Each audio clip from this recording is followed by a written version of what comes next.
मोदी जी मुस्कुरा रहे हैं उसको देख। और बातें क्या क्या कही जाती है।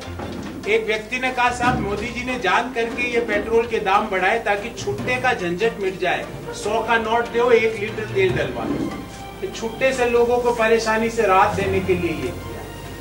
अब मैं विस्तार पूर्वक एक एक चीज पे आपसे बात करूं और एक एक तर्क पे बात करूं। पेट्रोल की जो कीमत होती है, डीजल की जो कीमत होती है, उसमें एक तो बेस प्राइस होती है, एक एक्साइज ड्यूटी होती है केंद्र सरकार की, एक डीलर्स का कमीशन होता है, एक स्टेट का वैट होता है और एक बहुत छोटा सा खर्चा होता है। ये पांचों चीजें जब मिलती है तो पेट्रोल और डीजल की प्राइस निर्धारित होती है। आज पेट्रोल की जो बेस प्राइस है वो लगभग 31 रुपए प्रति लीटर है। मतलब देश में पेट्रोल 31 रुपए प्रति लीटर में आ रहा है, जो एक नॉट एक लीटर योजना के अंतर्गत हमको मिलता है 100 रुपए प्रति लीटर, क्योंकि वो 31 रुपए में सबसे पहले जोड़ी जाती है 32.5 रुपए भारत सरकार की एक्साइज ड्यूटी। और ये इसमें भी बड़ा घोटाला है, आपको बताऊंगा, क्योंकि यहाँ से आपको समझना जरूरी है। आप अगर समझ गए, लोकतंत्र का चौथा स्तंभ समझ गया तो देश समझ जाएगा। आप ये सोचिए, एक कमोडिटी जिसकी बेस प्राइस 31 रुपए है, उस पे 32.5 रुपए प्रति लीटर एक्साइज ड्यूटी पेट्रोल पे ली जाती, मतलब 100% से ज्यादा टैक्स ऐसी कमोडिटी पे जिसको कौन यूज करता है? पेट्रोल को यूज करता है एक मध्यम आय वर्गीय व्यक्ति।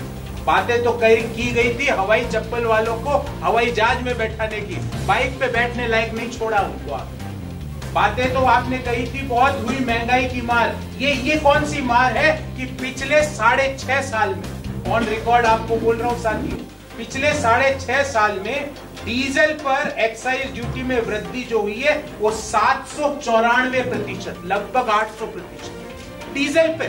मतलब जब यूपीए के दौरान डीजल पर प्रति लीटर केंद्र सरकार एक्साइज ड्यूटी लेती थी 3 रुपए 56 पैसे, जो आज है 31 रुपए 83 पैसे।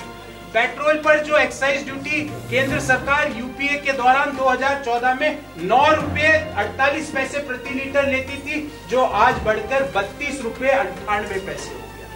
डीजल पर लगभग 800% की वृद्धि और पेट्रोल पर 250% की एक्साइज ड्यूटी में वृद्धि पिछले 6 साल में हुई। बोला जाता है साहब ये तो हमारे हाथ में ही नहीं है। आपके हाथ में क्या है? आपके हाथ में लोगों को नौकरी देना नहीं है, आपके हाथ में लोगों को कोरोना का कंट्रोल करवाना नहीं है, आपके हाथ में पेट्रोल डीजल की एक्साइज ड्यूटी घटाना नहीं है, आपके हाथ में लाल किले में उपद्रवियों को रोकना नहीं है। तो आपके हाथ में है क्या? हम आपके इस कांग्रेस के भवन से हम सब पूछना चाहते हैं कि आपके हाथ में क्या है। और अगर आपके हाथ में कुछ नहीं है तो आपको हिंदुस्तान की सत्ता में बैठने का अधिकार नहीं है, अगर आपके हाथ में कुछ नहीं। बोला जाता है कि साहब पेट्रोल डीजल तो कच्चे तेल की कीमतें तो बाहर से निर्धारित होती है। साथियों वो भी आंकड़ा लेके आया हूं आप सब लोगों के। 2014 में कच्चे तेल की कीमत $108 प्रति बैरल थी। $108 प्रति बैरल कच्चे तेल की कीमत 2014 में, जो आज घटकर हो गई है $63 प्रति बैरल। कच्चे तेल की कीमत में कमी 40% से ज्यादा होती है, पर पेट्रोल और डीजल की कीमत 2014 की तुलना में 30% से ज्यादा बढ़ जाती है। कहते हैं साहब हमारे हाथ में नहीं, स्टेट गवर्नमेंट्स कम करें, वो भी उसका भी आप लोगों को समझना जरूरी है, क्योंकि आप समझेंगे तभी देश समझ पाएगा। अब करते क्या है कि जब एक्साइज ड्यूटी केंद्र सरकार ने जोड़ ली, बेस वैल्यू में वो जोड़ ली, तो स्टेट का जो वैट लगता है वो उस टोटल प्राइस पे लगता है।